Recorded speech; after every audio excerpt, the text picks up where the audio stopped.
Ahoy! Captain Benzie here, coming at you with another Acting on Instinct video for Command & Conquer Rivals. This series is designed to help you understand how the game works and to help you improve as a commander. Things have been pretty hectic and awesome with the global launch, so to help me push some of these videos out that little bit faster, JadeXyan has very kindly given me her assistance here. Jade, myself, and Jen Silos recently started a podcast called Commander's Corner to discuss Rivals and all things Command & Conquer. There's only one episode available so far, but you should check it out as there's plenty more on the way. I've dropped a link into the description for the video version, but there is also an audio-only version if that's more your style. Anyways, on with the show. Today I wanted to cover the basics of how to survive an early harvester rush. A harvester rush is when your opponent forgoes making their own harvester and instead directs fast-moving anti-vehicle units at your harvester.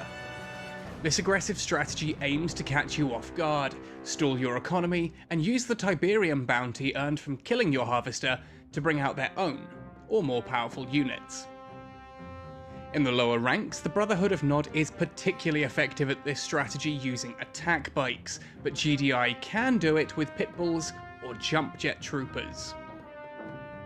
At first, it seems like an unbeatable strategy, but I assure you that not only can you survive a rush, you can punish them harshly for daring to try it on you. How? Well, that's what this video is for. The first step to surviving a harvester rush is to spot it. This is why I always recommend building some kind of scouting unit before you build your harvester. Riflemen or militants, war dogs, even missile or laser squads are good enough for this.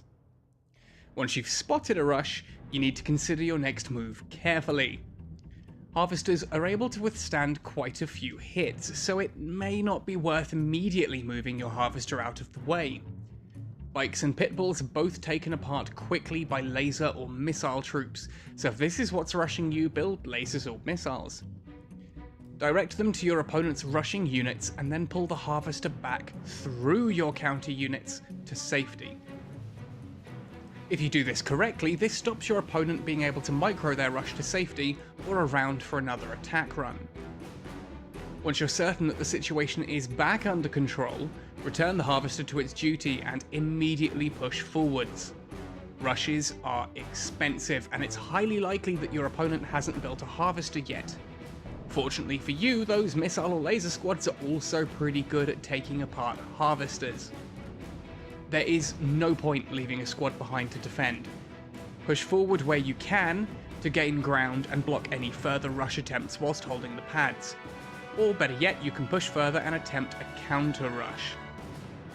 If your scouting unit is still alive, you can use it to block any harvester they send out from reaching their Tiberium, whilst bringing your own return rush to bear. I also like to use the scouting unit to block any counter to your return rush that they may send out. Chances are that if you survive a rush, you're able to counter push and destroy their harvester instead. You now have more units on the board and a significant Tiberium advantage. Prevention, however, is better than a cure, so I always recommend looking at the map and considering whether or not the first field the harvester moves to is in fact a safe one. On certain maps, it can be well worth your while to direct your harvester elsewhere to confuse your component or to protect it better. Sure, this may delay its harvesting by a second or two, but early in the game this isn't much lost Tiberium, and it's vastly preferable to losing the harvester completely and having to send out a new one. Now, if you found this video helpful, I would love it if you gave it a thumbs up, as this really helps me to know what content you're enjoying and what you're finding useful. Be sure also to subscribe to be the first to know when new content goes live and to keep on top of your game. Now, I don't receive any payment for making these videos, so if you are really enjoying them, please do consider making a donation to my digital tip jar. I've put the link in the description below. Now, this just helps me continue to make content, helps to keep it ad-free, and allows me to buy more colossal crates as comfort spending when I start losing because you've all been watching my videos and can now outplay me. What other topics would you like to see me cover in this series? Let me know in the comments below. Best of luck out there, and see you on the battlefield.